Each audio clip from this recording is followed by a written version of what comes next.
Hi, do you struggle with how to organize 6x6 paper pads? I sure have. And in today's video, I'm going to show you how to organize these.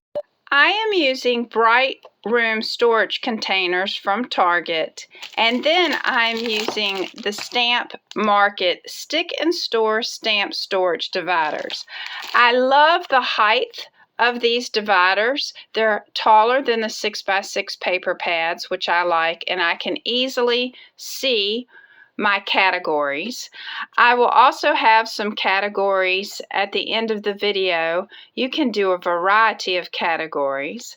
I chose to use basic because I have a lot of basic pads that have pattern to them that I can use for several different occasions.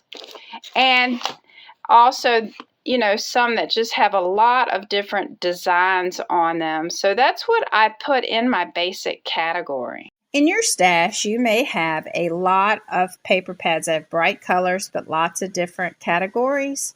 My suggestion for this is to use the word bright because it does cover this, and you can quickly look through when you want to use bright paper.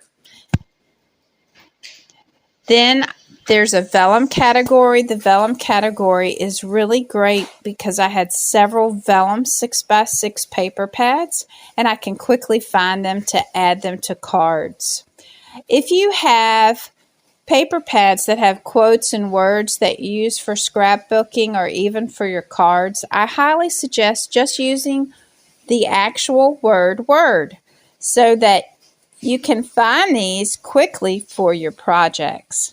Another suggestion is if you have paper pads like from Gina K Design or Brutus Monroe that are not bound, you can quickly put them in these sleeves, which I'll link below. I just fold over the sleeves and I have my paper pads in there. And I have combined them here. You can also take ones that you just have one or two sheets left, put those in one of these sleeves, and any of your scraps, you can put those in. If you have a paper pad family that you really love and you want to keep the scraps and everything together, or even you've used 12 by 12 paper and you have those scraps, just put them in the back because you can quickly pull this and everything is all coordinated for your upcoming project. I just love having these sleeves because it organizes all those little tiny things. Vacation, I put, sea life paper, cruise paper, tropical paper, all those types of categories. Maybe you have Disney paper together, and then I can just quickly look through my vacation category. I have Christmas and winter paper.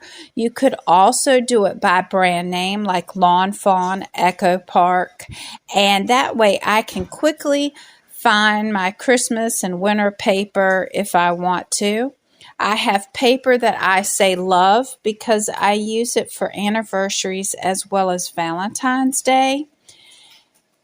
And I also have a category for food and gardening because I preserve a lot of food and grow a lot of food and do a lot of scrapbook layouts. So think about your categories and how you would categorize your paper. And here are some suggestions for those categories on categorizing them. And there are plenty more that I know that you could come up with, and you can share in the comments categories that you use to organize your paper. I just leave this on a shelf that I have, but I hope that you have found some inspiration on how to organize your 6x6 paper pads. I think this is just a great way to find exactly what you need. And if you like this, give it a thumbs up and consider subscribing. And if you are a subscriber, thank you. And I will see you next time. Here is a suggestion from YouTube. I hope that you find these videos inspirational in organizing as well as making your crafts. Thank you for stopping by and have a wonderful day.